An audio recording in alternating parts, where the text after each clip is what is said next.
जय जिनेन्द्र। आज हम NCERT 12th micro economics chapter 2 माध्यमिक शिक्षा मंडल के प्रश्न बैंक का क्वेश्चन नंबर 6 से सॉल्व करेंगे। प्रश्न बैंक में क्वेश्चन में एक मिस्टेक है कि क्वेश्चन दिया है सम सीमांत उपयोगिता ह्रास नियम।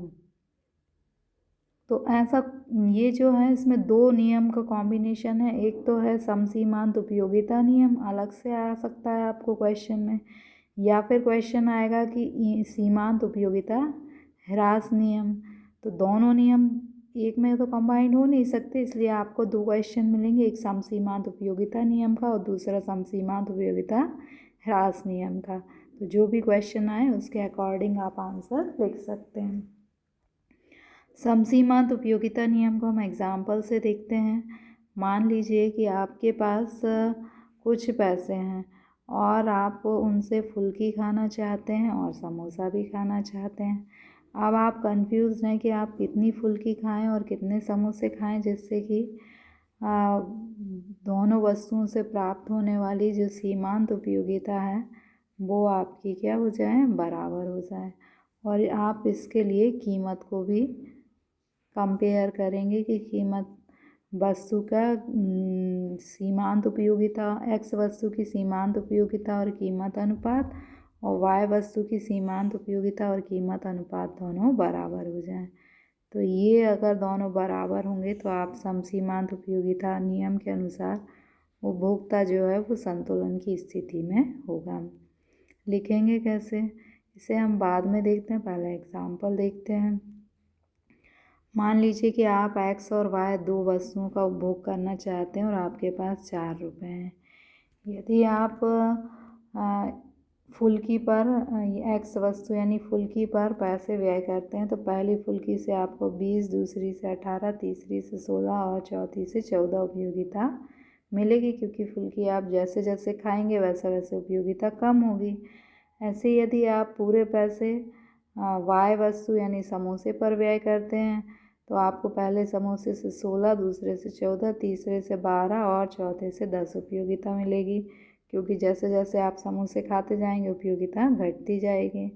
अब आप कंफ्यूज हैं कि किस पर कितना पैसा व्यय करें जिससे कि आपकी उपयोगिता अधिक हो जाए। तो आप देखेंगे कि पहली इकाई मैं यदि x पर व्यय करूं तो 20 और y पर व्यय करूं तो 16 उपयोगिता मिलेगी। तो जिससे ज़्यादा उपयोगिता मिलेगी आप उस पर धन व्यय करेंगे।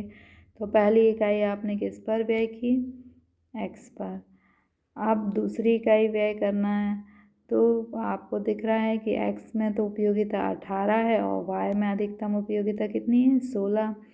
तो आप क्या करेंगे, x पर ही व्यय करेंगे, क्योंकि x में उपयोगिता ज़्यादा मिल रही। तो पहली इकाई भी x पर और दूसरी भी x पर। अब जब तीसरी मुद्रा की इकाई व्यय करना है तो आपको दिख रहा है कि x से भी 16 मिल रहा है और y से भी 16 उपयोगिता मिल रही है। तो अब चूँकि आप फुल्की खा के बोर हो गए हैं तो आप किस पर व्यय करेंगे, समोसे पर। तीसरी इकाई आपने व्यय की। अब आप आगे चलते हैं कि चौथा रुपये किस पर व्यय किया जाए। तो आपको दिख रहा है कि यहाँ तो है 16 और यहाँ पर है 14, यानी आप किस पर व्यय करेंगे, ज़्यादा उपयोगिता 16 पर। अब आपके 4 रुपये ख़त्म हो गए हैं। इसके बाद उपयोगिता दी हुई है तो ये है कि इसके बाद यदि आप उपभोग करेंगे तो आपकी उपयोगिता घटती जाएगी, चूँकि आपके पास पैसे नहीं हैं, इसलिए अब आगे आप उपभोग नहीं करेंगे।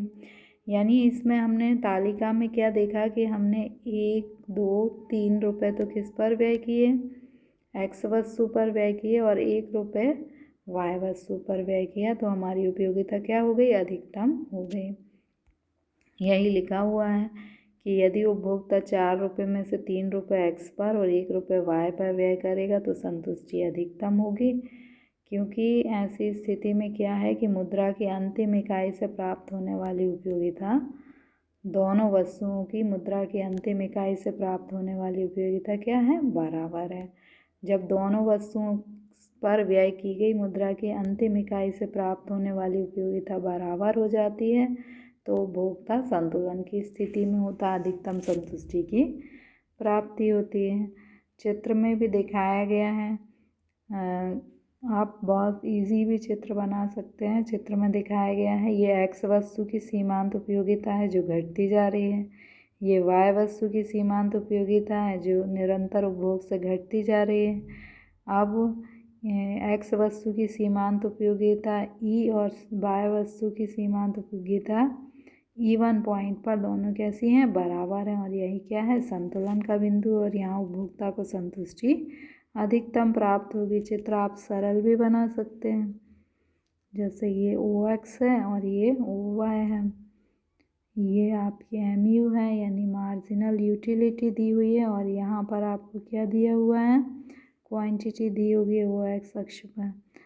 अब आप जब उपभोग करते हैं एक्स वस्तु का, तो यहाँ पर आप Q क्वांटिटी का उपभोग करते हैं, और वाय वस्तु का यदि उपभोग करते हैं तो इस बिंदु पर आप क्या है, Q1 क्वांटिटी का उपभोग करते हैं।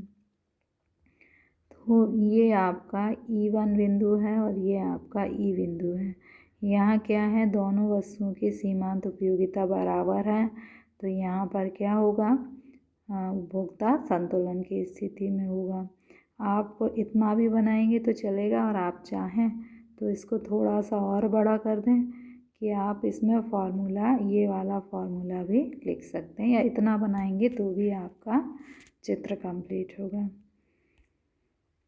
इन शॉर्ट हम क्या कह सकते हैं कि समसीमांत उपयोगिता नियम क्या है, ये गोसेन ने दिया है, इसे गोसेन का दूसरा नियम कहते हैं, इसके प्रतिपादक गोसेन है। मार्शल ने यह नियम दिया है। मार्शल ने क्या कहा है, एक उपभोक्ता अपनी सीमित आय से अधिकतम संतुष्टि की प्राप्ति तभी कर सकता है जब मुद्रा की विभिन्न वस्तुओं पर इस प्रकार से व्यय करे कि प्रत्येक वस्तु पर व्यय की गई मुद्रा की अंतिम इकाई से प्राप्त होने वाली उपयोगिता एक समान हो।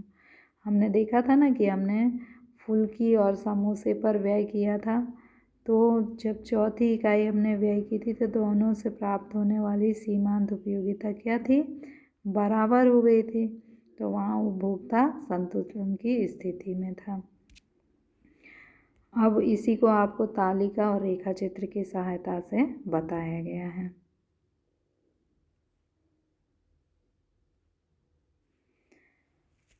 Explain the law of equi marginal utility. ये जो लॉ है वो गोसेन ने दिया, और मार्शल ने कहा है a consumer can achieve maximum satisfaction, एक कंज्यूमर मैक्सिमम सेटिस्फैक्शन अचीव कर सकता है फ्रॉम लिमिटेड इनकम, अपनी लिमिटेड इनकम से, only when he spend the currency on different item in such way, यदि वह अपनी करेंसी को इस प्रकार से व्यय करता है that utility of derived from the last unit of currency spend on each item is the equal, यानी दोनों आइटम पर एक्सपेंड की गई जो मनी है उसकी जो यूटिलिटी है, मार्जिनल यूटिलिटी, यदि इक्वल हो जाए तो वो मैक्सिमम सेटिस्फैक्शन को अचीव कर सकता है।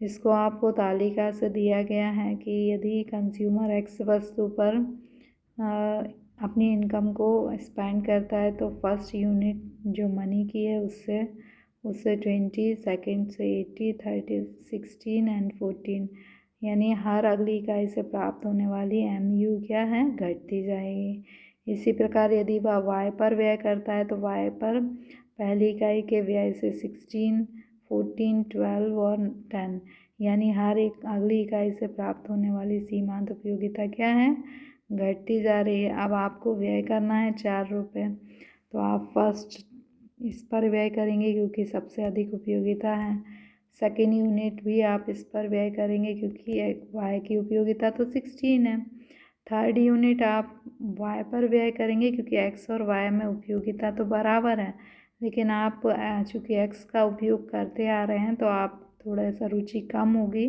इसलिए अब आप क्या करेंगे, वाई पर व्यय करेंगे। थर्ड यूनिट आप फिर एक्स पर व्यय करेंगे।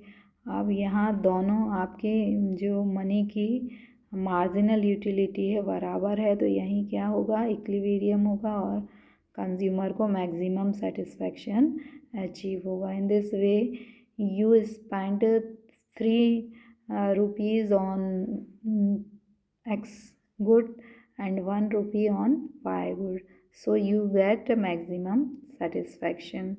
In this diagram, you show that consumer equilibrium on the point of E1 of Y and E of X.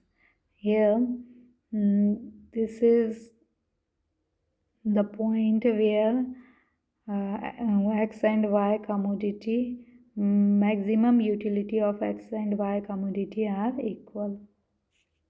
So thank you.